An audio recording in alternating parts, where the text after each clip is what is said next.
Before we dive in, here's another show you can enjoy in the True Story FM family of entertainment podcasts. In a world where podcasts are a dime a dozen, one show dares to stand out from the rest. The Film Board, a podcast unafraid to tell it like it is. We're here for one reason and one reason only. Downloads. That's right. We review new release movies because that's what gets people's attention. But just because we're in it for the clicks doesn't mean we don't take our job seriously. We're part of the Next Reel family of film podcasts, and we're proud of it. Our reviews are just as insightful and thought-provoking as any of our other film podcasts. It's just that this podcast is all about that sweet, sweet SEO. The nectar squoze from the tree of Bing. We're only human, but we're also creators. And creators eat clicks to survive. So if you want honest, unfiltered opinions on the very latest movies right on opening weekend, delivered with the self-awareness of a team looking for downloads, then tune in to The Film Board, where every download counts, but yours counts the most. Ever wonder what bridges the gap between your favorite film genres, subgenres, and movements? CinemaScope is here to explore these connections, taking you on a thrilling odyssey through the ever-evolving art of cinema.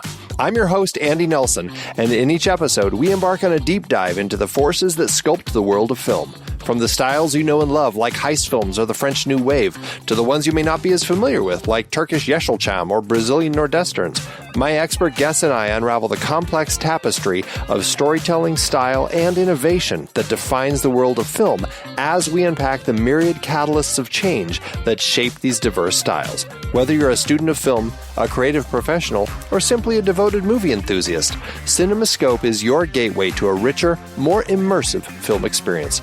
Don't just watch movies, understand them, appreciate them, and revel in their artistry with CinemaScope. Subscribe today. All the Feelings presents Adulting.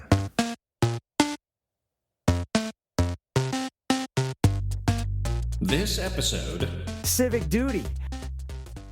Hello, and welcome back to All the Feelings, Adulting for another barn burner of an episode. Pete, it's you and I, Uncle Pete, Tommy Magoo. Pete, what are we talking about this week? Because I cannot stand how excited I am. I know, this was your idea from the beginning. I think when we said, what are the topics of an adulting season? You were like, number one with a bullet should be civic duty. And Yeah. I said, what? Yeah.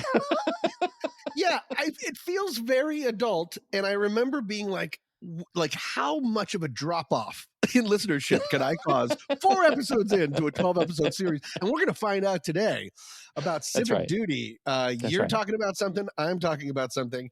But, I mean, civic duty comes for all of us. It's up there with taxes. It's up there with everything. And I think it's an important part of being an adult, and we will do our best to convince you that it's important and interesting. So yes, that's our effort. Yeah. Pete, why don't you take us away? What did you want to talk about? Tom, I know that this season has been, it's been challenging. It's challenged both of us in ways that takes us out of our normal sort of grounded selves. And I think it's important for us to start with a classic, All the Feelings guided meditation. Pete, wait.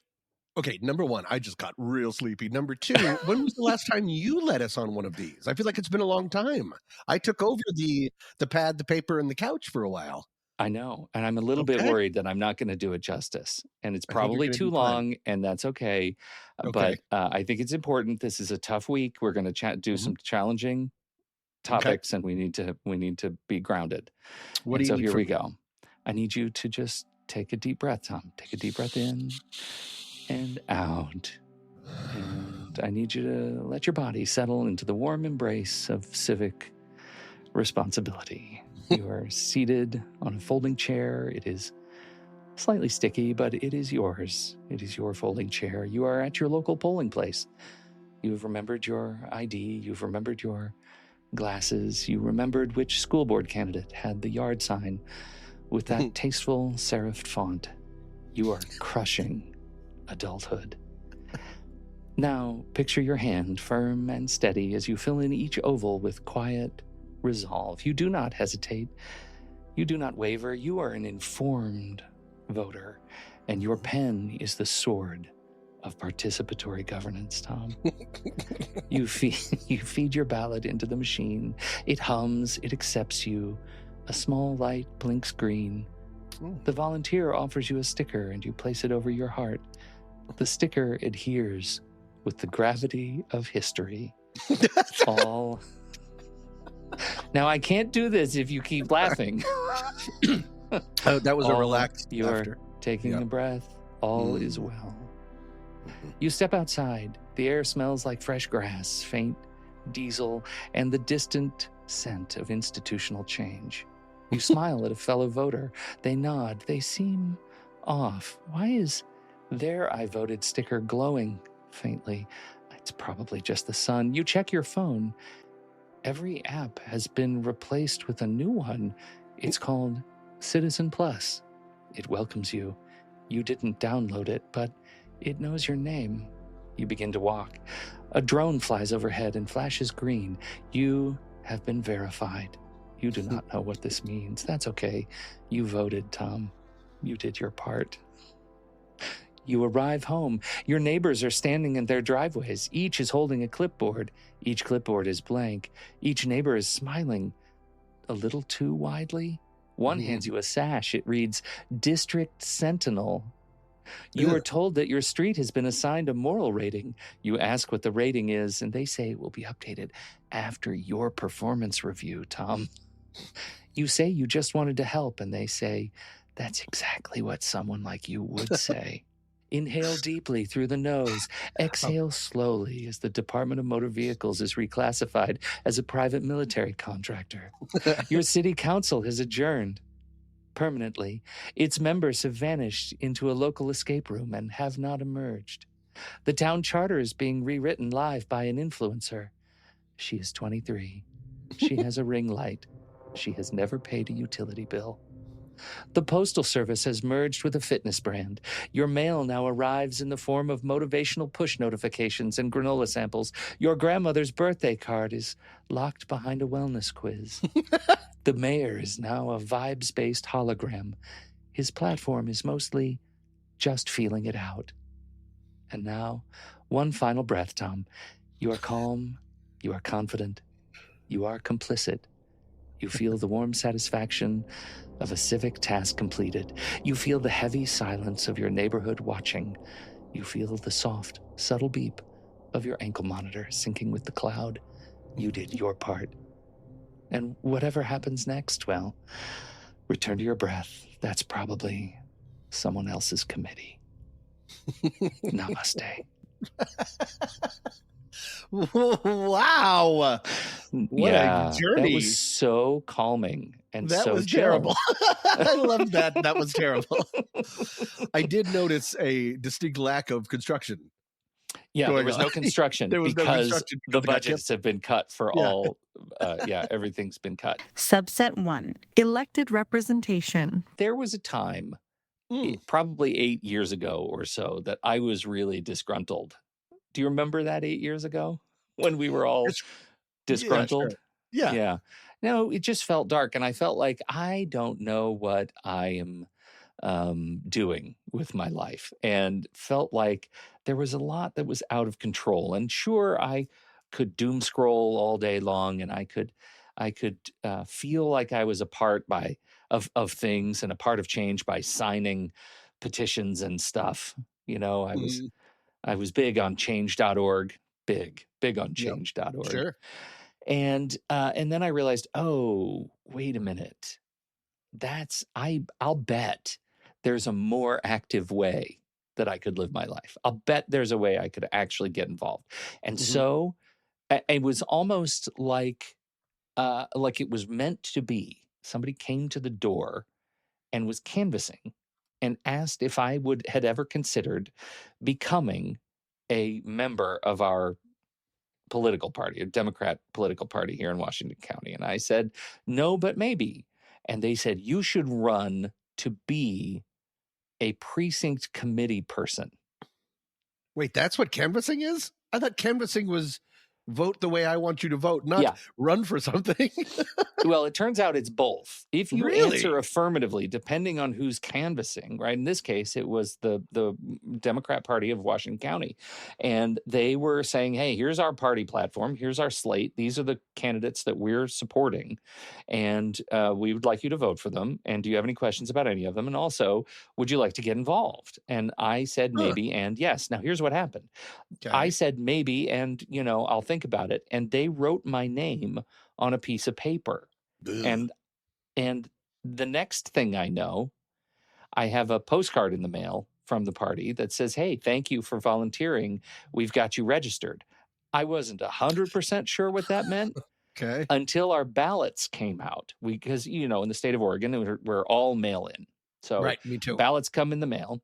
That's why I was a little confused at one point during the breathing exercise when you're like, you feed the ballot into the machine. I was like, my mailbox? That's but I old understood. school. Yeah. So I get the ballot, and the ballot actually has, under precinct committee person for my precinct, my name with a little oval next to it. And you didn't know that it was going to be there? I did not know how this was going to work. It turns Oh out my I was God. actively running for, quote, office. And that office is essentially wear a sash and be real enthusiastic and come to meetings. I am understanding the Black Mirror-ish universe that you were constructing during your breathing exercise. Yeah. Because that's insane. Are they That's crazy. legally allowed to do that? Yes, I was balloted. And Wow. and Okay. then I started attending these meetings. Once I got, I actually, let me take a step back. It's very strange. Once your name is on the ballot, you go in, you can log in to the elections council office and see how many votes you got. And I won. And I won by like 26 votes. And I think that's everybody in my cul-de-sac. So they voted just for me. recognize because you didn't run, like you didn't campaign. I didn't campaign at all. They There just is no They campaigning. were like, and in oh, I fact, wonder if it's that guy that I know. I no longer am serving in this role. But if I wanted to go back, I could go back and raise my hand in a meeting and say, I want this job again. And by a motion of the people in attendance, I could be made that person again. I don't know Really? why we had to run and have our names on a ballot, but it sure was fancy. And it was fun to see my name on a ballot. Like I kept it, I took screenshots of it, and it was really fun. So here's the thing. The whole vibe of the precinct committee meetings, you have to sort of imagine Parks and Rec kind of town hall meetings, if Yep. that met like Newhart's Vermont Inn vibe. Like Oh. it's interesting. It's energized and chill at a very sort of disquieting level Okay. until somebody has something urgent to talk about. It is equal parts passionate idealism and unintended farce. Are you getting Sure. it? Like, I are you am. feeling? I Are definitely you am. feeling Yeah. it?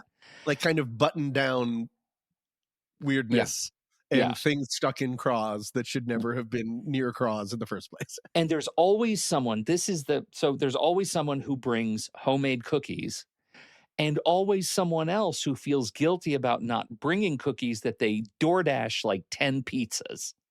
Right. Okay. Right. So there's that kind of friendly collegial spirit. Someone proposes a motion, someone else seconds the motion with theatrical flair, and then we all spend 20 minutes debating whether the motion needed to be seconded. That absolutely happens. Or if this was just a discussion item. This was democracy in action. And I'm Yeah. saying this as if it's a joke to like lampoon it. I do not mean that, because it Sure. was actually, I learned so much about where democracy happens. I went Right. into this thing thinking, oh my God, I am so out of my league. I was like hornswoggled into this role that I know nothing about. And Yeah. then I was put through hours of courses where I had to learn the rules of the Democrat Party. I had to learn the rules of sessions. I had to learn all of these things. I have hundreds of pages of PDF documents that actually define the role of legislation and what role us as precinct committee people play, which is a very small but enthusiastic role. But And is it written like, is it overly legislated? Meaning, is the way to get things done really draconian for no apparent reason because this was built during the Pilgrim days? Or like you talk about you'd the think second so. and the third, Yeah. and is it a little much? Robert's rules is definitely in place, right? Robert's rules of decorum and order in these sessions is absolutely in place. Like there is a time to speak and a time to be acknowledged and a time to shut your mouth because Yeah, it's not okay. your turn.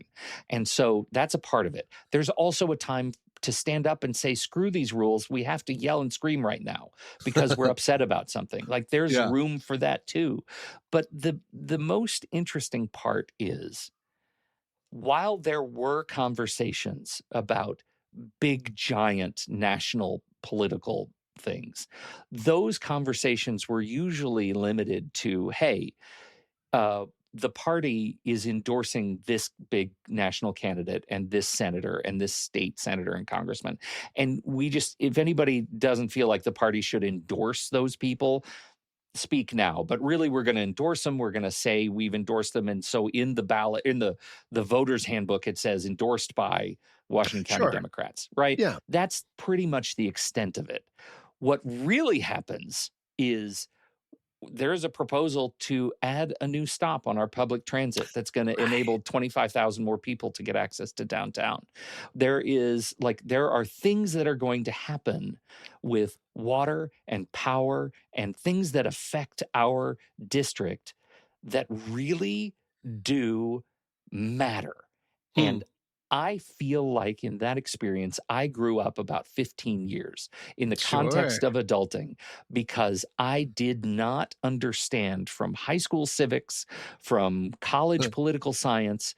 Everything is focused so broadly on national politics and the state's contribution to national politics and elections, that what really matters is what these septuagenarian activists are doing to make our communities better. Right. Like by working locally, you can actually affect real change. That really makes can. sense. And especially when it's so easy to look at so much of Congress and it just being deadlocked for the last 8 years, 9 years. That's really exciting. Was Now- all this stuff brought to you from the people? Like, we need another bus stop? Or were you guys in charge of coming up with ideas? It goes both ways. Okay. You can create a new idea if you want. But all of the county stuff spins up to regional and state level bodies of that group. And the state and the regional levels all have members who attend all the meetings, so they can essentially, they're the pneumatic tubes that send information back and forth up the chain. And once all of all of the districts report in on what they believe, that goes up another level, and they fight about it at another level, and they continue to fight about it all the way up to the state Congress. And we get to watch sort of in real time how the arguments that we make in the back of this library that smells like Folgers actually impacts people's lives over the course of a year, 2 years, 3 years. It is really, really interesting. Cool. Oh, I'm glad. And so it turns out I did not know that I would be this kind of person, but I am in favor of Park and Rec's politics. I am in favor of town halls. That is a thing you never would have been able to convince me of when I was a younger person. But it turns out the reality of participatory government, it doesn't necessarily take place at the national level ballot box where you just get angry. And it takes place when you actually get up and yell and scream about motions and secondeds and try to bring a new stop to your public transit. That's really, really cool. Did you have troublemaker citizens though? Like, what was the downside of it? There must have been a downside. You're dealing with civilians. Well, I'm going to tell you 2 downsides. Great. First of all, I'm going to tell you that, yes, there are citizens who are passionate about things that you do not share between you. One of them had rewritten the group's charter. Tom, this was a district that served, counties. We're talking, into the rural farmland and wine country. And so it's kind of a complicated demographic. And the first thing on the charter that had been rewritten by this committee, spearheaded by this one person, was we're going to do everything we can to spearhead spreading human life to planets beyond Earth. Oh, no. That is not acting locally. I just want that to sink in for a minute so that you understand the scale of some of the strange things that would happen. And I don't want to belittle this person at all. That idea is bonkers because it's outside of our, I'm going to say outside of our jurisdiction. But the next person in line is like, I think leaf blowers are too loud. Should I be upping my game? Yes. Yeah. I didn't realize space was an option. But let me tell you the other thing that I think is fascinating. When you look at some of the people who stand up and you think, oh my gosh, that's here. This is going to be this person might be a kook, and they start speaking, and you realize, oh my God, they have done so much homework. And I made the crack that they were septuagenarians. The audience is generally older because the people who are most active at this level are people who generally have retired. Right. And so you'll get some young people who are a political they usually work for a campaign or something like that, who are active in running the meetings. But generally the audience is made up of older people who have done an extraordinary amount of homework and have internalized these incredibly deep, complicated issues at a level that I have not. And so it's one of those things that you kind of walk out of the meeting and say, easy for you to say, but really it was easy for them to say and really hard for me to understand, right? Yeah. I found I was running to stand still in a lot of these conversations without a lot of actual off the books time or out of meeting time to study these issues. These people were incredibly well informed. And by the end of my time there, I was just really honored to have been a part of it. Now, here's the thing. I ended unceremoniously. And I'm embarrassed to say this out loud. Scandal? I didn't know if you were going to address the scandal here. There's on the podcast. Oh, stop. You just stop. Look, you're still whitewashing? Okay. Okay, no scandal. The scandal is this. You're on a 3-year term. And 3 years is kind of a long time, Tom. Feels like it. Like monthly meetings. It's kind of a long time. For a job you didn't want nor run for. Right. Nor at apply a time for. when I had very young kids and I was just driving so many carpools and I just was really valuing a retirement at some point when I could spend more time. And so I missed a couple of meetings. And what I didn't know is if you miss 3 meetings over your 3-year term, you're just dropped from the rolls. You are diselected. So I showed up to a meeting and I went over to grab my name tag and I wasn't on the list. Oh, no. And they said, oh, you're not on the list. That's weird. Have you been coming? I said, are you a member? I said, yes, I've been coming for 3 years. And they said, okay, well, you should go talk to that person over there. And I looked at that person over there and it hit me. Ooh. And it's like those crash zooms when you look at the membership coordinator across a room and I feel like the background zoomed out and his face zoomed in. Yeah. And I realized what had happened. Like I was drummed out of precinct committee person. And I was like 3 months short of my term. And and I didn't even stay for the meeting. They wouldn't give me a paddle. They give you paddles, red on one side, green on the other, to vote. You hold it up cool. like real old timey. Yeah. I loved it. And I couldn't give you had to paddle, both sides are black. Does that mean that the meeting before they talked about you in your absence and all voted to kick you out? Oh my God. I don't think so. I don't think that's how it worked. I think you just literally, I wouldn't know. Wouldn't that be terrifying? That is so embarrassing. That would be so So hilarious. as we get to now, we've entered a new old political era, and I have to admit, I'm starting to think about it. Like Are you? this level of politics was fun, and I enjoyed being a part of those conversations and the craziness and the weird arguments, and so I'm kind of excited. So with that, do you have a comment? Would you like Well, to? just that I'm not going to say what my segment is about quite yet, but I'm getting the same feeling from listening to your segment that I want to do that too.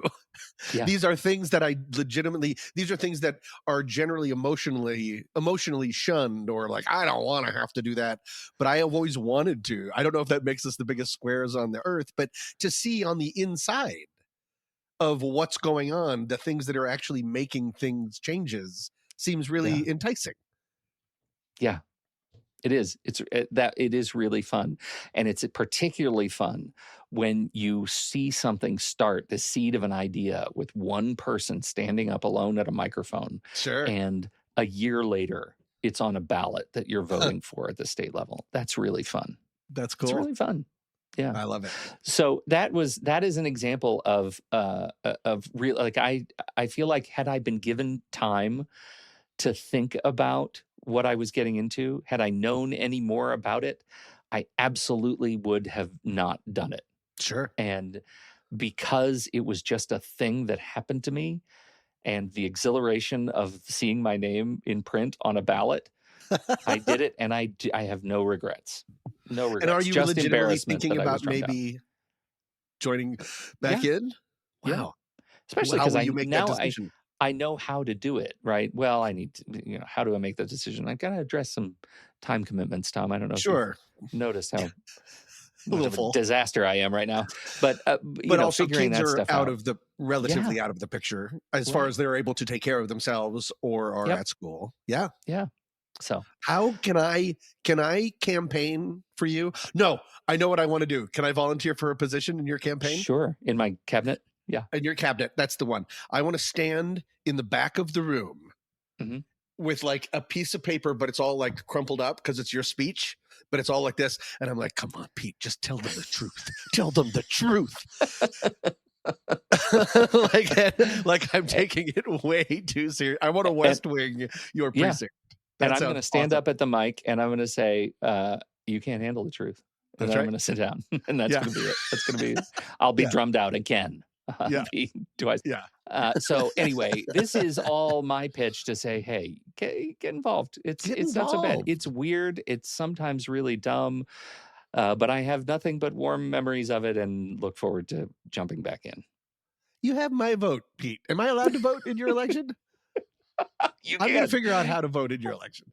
It just says, I feel like I want all my signs to say something about how I'm both a civic icon and that this is a cry for help. That's all it is. Use all of the leftover merch from our podcast and it'll be like, vote for Pete. What's that smell? And everyone will be like, what? What is he running for? What is he running from? My first motion is to rename my own cul-de-sac as All the Feelings Circle.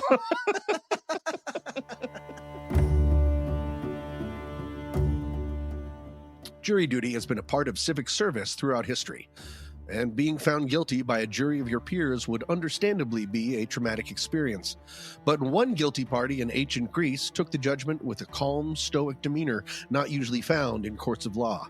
That might be because the guilty party was made entirely of bronze. There was a renowned athlete in ancient Greece named Theagenes of Thasos. Theagenes excelled at boxing and a form of wrestling played in the Olympics at the time. When he died, his admirers erected a bronze statue in his honor. So far, so Greece good. But it is said that every night after his death, a former opponent of Theagenes, out of spite for never having beat the Olympic champion in competition, would beat the statue. This punching and kicking of the statue supposedly served as some type of revenge. Then, one night, the man shoved the statue so hard that the bronze statue toppled over. It landed on the man, crushing him to death. Momus, the Greek god of irony, would have been pleased, as the late Theagenes had bested his opponent once again, even after death. But the story is not over, for the sons of the crushed man sued the statue. This happened from time to time in the Prytaneum, a court designed to try inanimate objects for crimes. What? In any case, the Theagenes statue was tried, found guilty, and thrown into the ocean. Unfortunately, the one sport Theagenes didn't excel at was swimming. Court adjourned. Want to put your wallet on trial and keep us from declaring a podcast mistrial? Then all rise and head over to allthefeelings.fun and become a feeling friend today. For the criminally low price of $35 for an entire season, you'll help your honors Uncle Pete and Tommy Magoo keep this court in session. And with that decision in your favor, you'll enjoy such awards as early access to each episode, special member-only episodes where we litigate the edible legality of hot sauces and cranch, new friendship certificates, stickers, and so much more. Want to call for a recess on this episode and head over to allthefeelings.fun right now? We'll allow it, but watch yourself, counselors. And now, back to the show.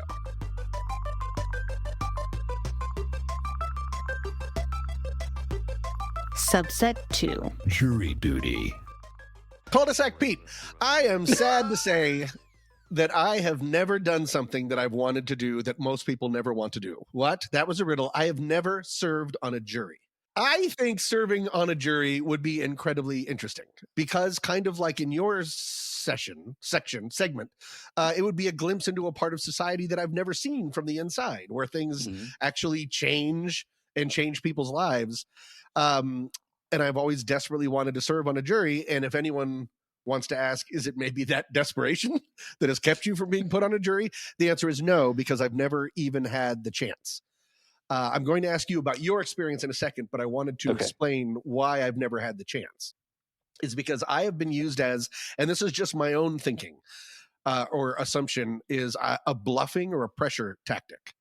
I have sat in the holding pen all day, many, many, many times without being called for anything. You just sit there all day for 8 hours and then you say, go home. I've been called to serve on a case and sat down outside the courtroom waiting and then dismissed for lunch. And by the time we came back, we were told they had settled. And only once have I actually made it into the room. I'm seated on one of the chairs. They just started to ask the first person a question. We were dismissed for lunch. I came back and they had settled. So I'm assuming what's happening is one side or the other while we're at lunch is like, that jury is right outside. Are you sure you want to go through with this? Now is your only time. Like, now's the time. Tom W. Metz III is right outside and he loves justice. Like, that's just what I'm assuming. He loves justice. He loves justice. Well, they can tell. Incredible character. My shirt says I love justice. Oh, of course it does. Yeah. Anyways, and then they fold and they settle and I never get to do it. And I'm super jealous. I actually mentioned today's topic, what I was going to talk about, to friend of the show, Justin Jones. He revealed he's been on the jury for 2 murder trials. And you've only been used as a usual suspect. I've just been a warm body that loves justice. And I think it's a total drag. I do not know the answer to this question. Have you served on a jury? And if you have, what were your thoughts about serving for jury? Like, do you share my obsession with wanting to be on a jury and it's clearly not working out for me? Okay. Yeah. First, please. No. I've never been on a jury. I have been. You haven't either. I have been called. I have never even been in the holding pen. Like, they look at me and they're like, oh, he definitely doesn't love justice and we won't be able to bluff anyone with that guy. That's the vibe I give. So I've never even been in the building. I call on the Monday morning and it's like, well, we don't need your number. And it's. Do you have to call every day that week? No, it's usually just the week. That's how California does it, is you have to call every day for a week. Yeah. The night before. And then, but yeah, a lot of times I just don't even get but I've been in the building a lot. They like me sitting down, reading a Kindle. Yeah. They like that. Right. Well, yeah, that's my first response is no, I've never even been in proximity to jury duty apart from the call. Now, do I share your obsession? Yes. I'm also paralyzed with what does that fear mean about my schedule. I don't know. The first thing I think of is what is it going to take to clear the decks of everything I do? Because the moment I'm called for jury duty, I'm lighting my world on fire behind me on my way to the courthouse. Imagine kind of doing that for a week. Yeah. because you're on call for an entire week. So for that week, you Right. just move everything away. And then when they don't call you in, you're like, what am I doing Yeah. with my life as you play solitaire again? Yeah, it's weird. Yeah. It's a weird hostage situation. It is. It's really weird. And yet I meet people who say, ugh, jury duty. And I think, I know you're all an the time. insane person. But that's How do you wait. not want to be a part of this? It's almost like we're getting into Tiger King territory. We are getting really It close. feels like a little Tiger King. Do you know why I want to make this a secret? Because Why? I'm afraid that we're the weird ones, Pete. It's so fashionable, and it's such like a sitcom plot to what are you going to do to get out of jury duty? Yeah. But I don't want to get out of jury duty. I want them to call me. I want to be in the room where it happens. I love where it justice. happens, Tom. But I'm afraid that makes us lame. Is a sidebar of that is I don't have enough going on? Because we're talking about how hard it is to move around our schedule. We have a lot on our plates, and yet we want to go into jury duty. That's crazy. That makes me nervous about myself. Maybe it's I have too much going on, and I just am praying for the sweet release of jury duty because it's a valid excuse. Because it's a gavel vacation. It's a gavelcation. Yeah, it's like a vacation to the worst spa in history. So here's my question for you, though. Yeah. I'm sure you have more to talk about because a little bit. But my question is this. Yeah. You've painted such a rich picture of your desire to be on a jury. Yeah. Do you have any sense of what you would expect if you made it? Like, what do you think we're gunning for here? Well, I have talked my way through the fact that it will be so much more boring. Not boring. It will never be boring, but it will be so much less cinematic than I have made it out to be. Yeah. That every time I see an actual court, everyone's just sort of talking like this, and you have to ask everything a question, and you're like, are you sure those are your keys? When in the movies, it's, I'm entitled to truth. And that just doesn't happen. So, but I'd be fine with all that. Yeah. I think, but I don't know past that. Like, I feel like opening arguments, closing arguments. What I wish we had, and maybe this would, obviously they haven't done it because it would be a recipe for a disaster. But like you talked about voting, I wish there was a way that we could put our name on a letter. Let me sound. Put our name on a list that says, I actually want to do this and I will take it seriously. Like, I think jury duty is important and not something to get over as quickly as possible. I don't want to just go in there immediately deadlock with my former juror. I want to help out the system of justice as best as I can. And yes, that I letter also would am get running. You immediately disqualified. That's the thing. And I would have like daily swirlies.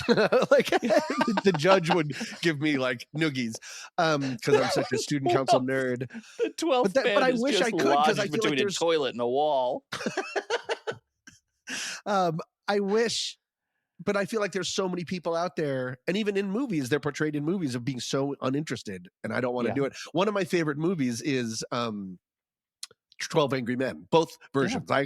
I'm a blasphemous. I prefer the Jack Lemmon HBO version. Well, Jack to Lemmon the original. is a stunner. Yeah. I mean, that's wrong, but he's very good. Sure. And he plays juror number 4, I think it is, that turns everybody. So I would absolutely want to be a foreman. I'd want to do all of those things. Yeah. What do you think? Do you think my worst fear is that it would be civic and boring. It would be an example of like the worst version of your precinct meetings, where it's all about you accidentally fixed my boat wrong, and now I want to yell at you. That would be a little of a drag, I guess. It probably would be a drag, but the act of, I think, stepping up and saying, I'm not going to get out of this, and I'm going to do this thing no matter how boring it is. And I think I'll tell you, I feel sort of primed for it because I have been through the dumbest of the dumb meetings, and I still celebrate them as civic duty. That's right. And so I feel like that experience is like, that's what the legal system is. And now I've been hosting a divorce podcast for 6 years and with an attorney. Right. And we talk about the court process all the time. And I find it fascinating right? Yeah. Just the entire experience fascinating. Now, those are not typically jury trials, and so that's not a thing that we talk about specifically, but it does paint a picture of like doing the service of being in court and working on behalf of the people. Like I feel like such a nerd about that, like about the desire to do good by being present, and now more than ever, right? Like now is the time to step up and be a part of solutions, right? I want to get my hands dirty. Yeah. It's like volunteering at like a soup kitchen or something like that, Sure. or an unhoused shelter, something like that, just to actually physically be able to do something. And it's by law. It's like, I have to do it, but I'm going to feel good doing it. Right. Okay. So I do have two other things to say, which are now, even though I desperately want to be in a jury and have never been ever in my life, I have dodged 2 Los Angeles sized bullets in my time out here, where potentially I could have signed up or been shanghaied into, hornswoggled to use yours, into a court case that was not to my liking. Would you like to hear them? This is when I lived near Westwood Village, and so I was reporting down to downtown Los Angeles proper. So like the big times, the big cases. Right. So the show, you made it to the show. I got called up to the show. Exactly right. In March 2007, I went to the courthouse and I noticed a ton of reporters and paparazzi outside. And I was like, I wonder if they're always here because, criminals. I had never been. This is one of the first times I'd been there. I was in the jury room, the holding pen, when we're all like, there's hundreds of us. And they were picking cases throughout the day. And we were warned over the loudspeaker that one of the juries being selected that day would be for a potentially considerably long trial. And everyone in the room went, oh, and I was like, I don't know what's going on. This is like my first thing that I'd done in Los Angeles. I was not picked for it, but it turned out that was the first of 2 murder trials were picked that day of music producer Phil Spector. For when he murdered, he was later found guilty of murdering Lana Clarkson. It was picked from my holding pen that day, and it went on for months. You were like nearly touched by civic greatness. Yes. And then you want to hear the other one? Yeah. Same courthouse. Maybe we can make this. We'll see if we can make this one a game. Okay. Okay. In 2011. That's one of your clues. I went to the same courthouse, and again, there was a ton of press outside. And I was like, oh boy, I know what this means now, because this is 7, 8, 9. This is 4 years later. And I noticed there was a bunch of protesters with sort of vague signs up. And 2, here's your other clue, different Michael Jackson impersonators. Just hee-heeing and shamoning. And I was like, what are we talking about? We go into the holding pen. We are again warned about a lengthy trial, one that ended up going for about a month and a half. Again, I was not picked. Do you want to guess, based on those paltry clues I gave you, what that trial could have been? The people were picked that day. When did Michael Jackson die? Before then. Years before then. Okay. God, Tom, I don't know. There was a lot of the 2 Michael Jackson impersonators were also holding signs saying he's alive. So there was also conspiracy theories going on. Oh my but goodness. that won't help you. Is it Tiger King adjacent? I feel like there was It is not. It was, they picked from my holding pen, Dr. Conrad Murray, his personal physician who overdosed him with propofol, was picked. And that went on for like a month and a half or 2 months. And I was there, and I could have been picked for it. I was one of dozens of people left in the room when they picked, and they picked a lot of people for that one. I guess for big flashy trials, you have to be ready for mistrials or whatever. There's one last story that isn't jury duty related, but it is kind of civic duty related. During lunch, all I do is go there and go to lunch. That same day, the Michael Jackson Conrad Murray day, during lunch, I walked across the street near City Hall, and there was a ton of people just sort of hanging out on the lawn with protest signs and blankets and tents, and I couldn't figure out what was being protested. Nothing seemed to exactly match up. There was loudspeakers and yelling.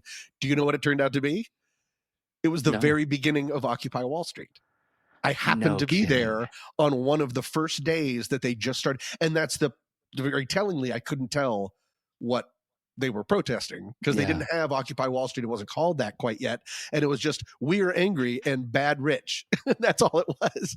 Right. So I just think rich. I just think that's kind of fun. So that is fantastic. Look at I'm you. Like a real, you were Forrest Gump.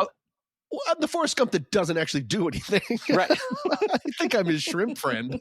Like I just get shot in the butt or something like that because I'm just sort of tiptoeing through history without ever getting anything involved. Right.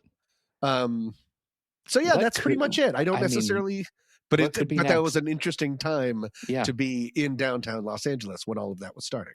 What did they feed you? What is a jury duty lunch? Oh, is you it get just- you go across the street. You get a restaurant? Like you get you takeout go to a or something? restaurant. Yeah. Okay. So I'm sure I took food from protesters. I took one of the Michael Jackson impersonators when we went to Chick-fil-A. Are you going to be eat as this is horrible what's on your sign. Yeah.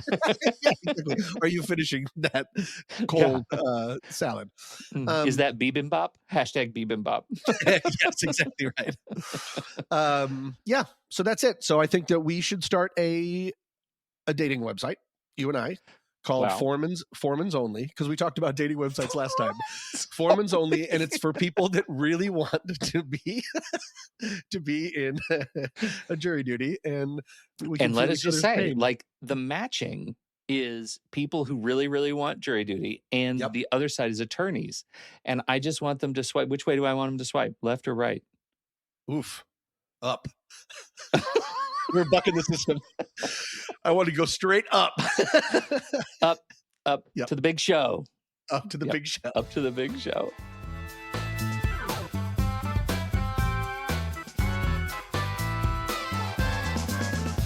Thank you all so much for joining us for this episode. This week's tune is Dirty Job by Duff Music. Coming up next week, Tom. When you're an adult, you have to deal with things that you don't like to deal with sometimes, and things that you desperately have spent your entire life trying to avoid. And that's conflict, managing conflict, arguing, things like that as an adult. How do you do it? How is it different than you thought? And we're probably going to get in a great big fight about it, right, Pete? Probably, because this feels like a continuing education requirement for my Fortune 500 job. We're going to be asking ourselves a lot of difficult questions, yes. Until then, I'm Tommy Metz III. And I'm Pete Wright. Thanks for downloading. We'll be back next week with all the feelings : adulting.